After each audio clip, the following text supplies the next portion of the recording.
Another example of street shopping. I find these, or I mean, I'm not even looking for them. I just happen to look down because, you know, due to soccer, my eyes are always usually focused on the ground as I'm tiptoeing on my toes from place to place.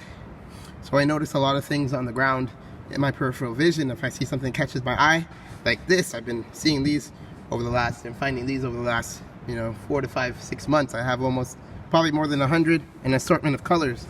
The little hairbands, black hairbands of some sort.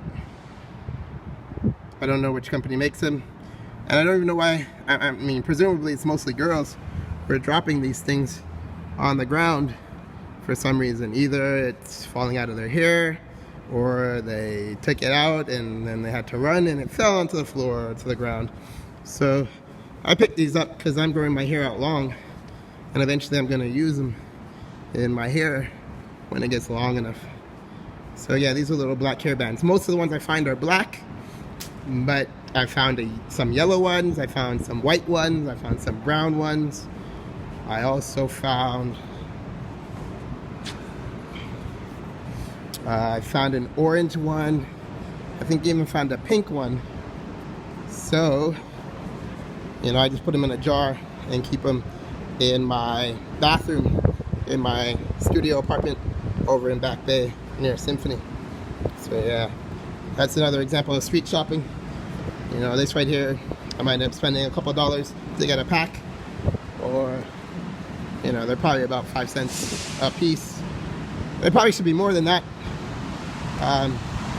Probably should be about 50 cents.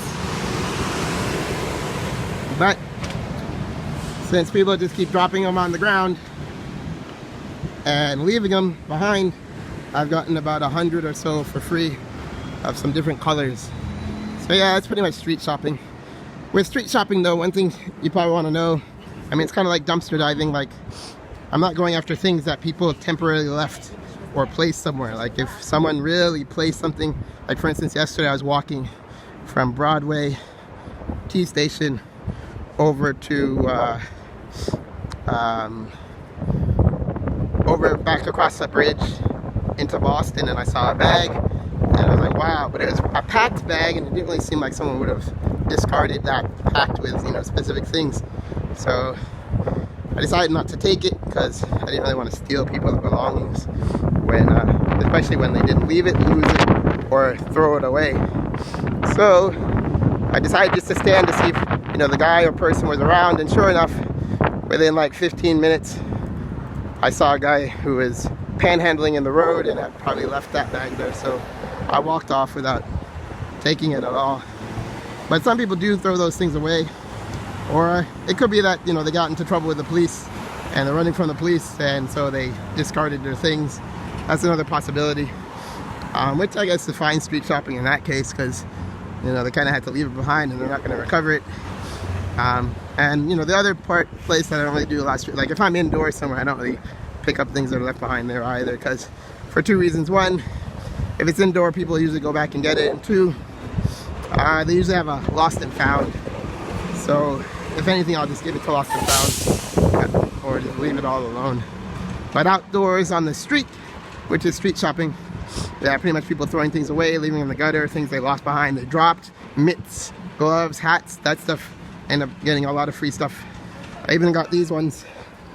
I found one dropped behind one day, and I was walking through the same area, or that neighborhood, and happened to see another gray glove, which was a match. So I ended up with both of those, and they're really warm.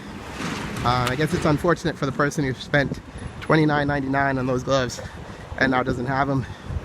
I am grateful that somehow I got them, although if they wanted them back, you know, then I would have been willing to give them back. Anyway, I'm still heading to Jaho. Gonna check out this coffee grinding and splicing process. Apparently they splice 2 beans of coffee. It's a Brazilian bean and a Kenyan bean. Unfortunately, they're not using Blue Mountain Jamaica coffee yet. But anyway, we'll see. So hopefully I find this Jaho, go do that. And then I'll make some other vlogs that I have in mind for myself and for you all. Later.